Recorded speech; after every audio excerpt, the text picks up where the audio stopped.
إن هذا القرآن يهدي للتي هي أقوم ويبشر المؤمنين الذين يعملون الصالحات أن لهم أجرا كبيرا.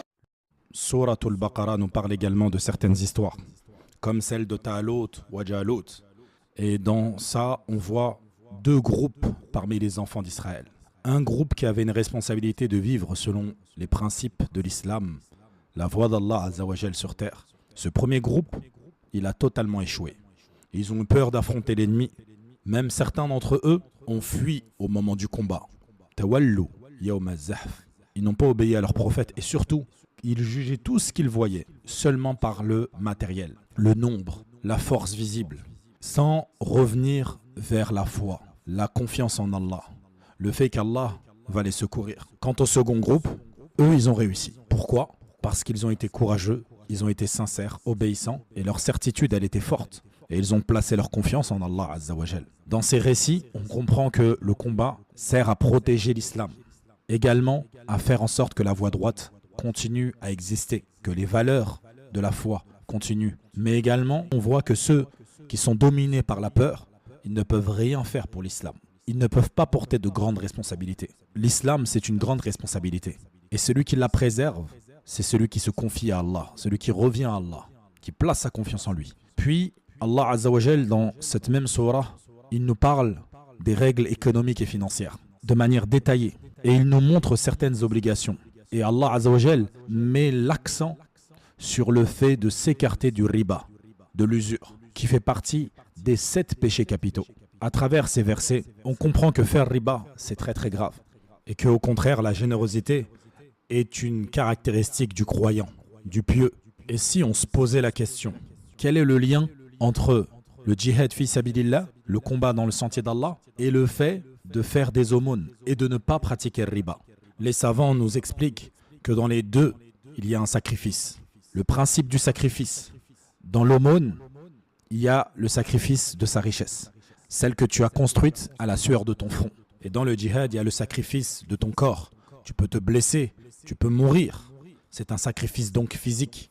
Et les dépenses dans le sentier d'Allah, le fait de faire des dons, c'est un sacrifice financier. Et dans les deux, on préserve la foi et l'obéissance à Allah Azza wa Jal. Alors que celui qui pratique l'usure, comme nous dit Ibn Kathir rahimahullah, il essaye d'acquérir illégalement de l'argent. Il prend de l'argent des gens injustement, sans droit, et ça montre sa valeur, son manque de reconnaissance envers les bienfaits d'Allah Azza wa Jal. Car tout ce que tu as provient d'Allah. Si tu l'acquéris de manière honorable, alors tu es sincère envers Allah. L'aumône, c'est le fait de donner, sans rien attendre au retour de la personne à qui tu as donné. Cet argent que tu as gagné à la sueur de ton front, tu le donnes parfois même à des gens que tu ne connais pas, qui ne te sont pas redevables. Le djihad, c'est un sacrifice pour que la parole d'Allah soit la plus élevée et que des gens puissent pratiquer cette parole dans leur vie. Et l'usure, c'est le fait de prendre injustement aux faibles. Parce que l'usurier, il prendra toujours plus aux faibles. Et dans ça, on voit les oppositions morales. Et Allah Azza wa Jal, il nous dit clairement, celui qui fait l'usure, il reçoit l'annonce d'une guerre de la part d'Allah et de son messager. Contre ceux qui pratiquent l'usure, Allah leur déclare la guerre et son messager. Wa'iyadhu billah. Et ça nous montre la gravité de commettre l'usure. Parce que ça met un déséquilibre et un désordre économique.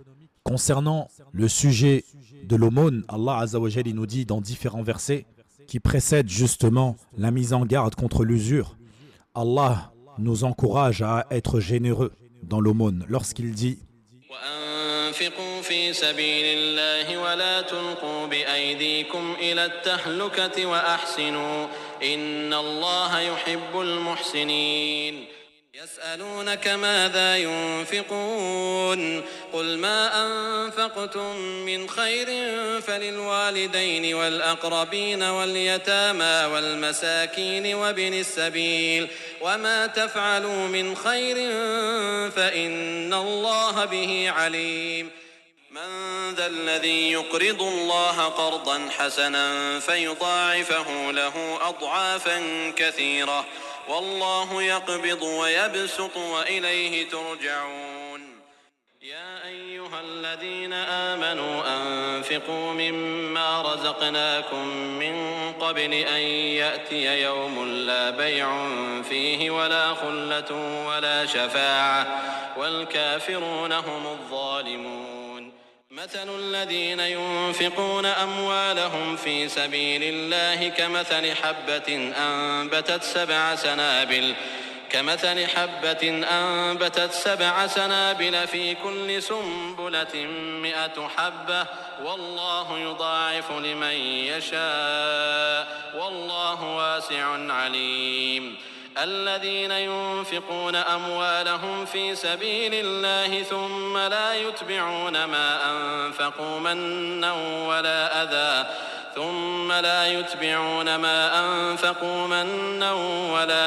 لهم أجرهم عند ربهم ولا خوف عليهم ولا هم يحزنون قول معروف ومغفرة خير من صدقة يتبعها أذى والله غني حليم. فنكتفي بهذا القدر اليوم، ولنا بقية، ونسأل الله تبارك وتعالى أن يجعلنا من البطلة ومن المنفقين في سبيل الله. وصلى الله وسلم على نبينا محمد وعلى آله وصحبه وسلم.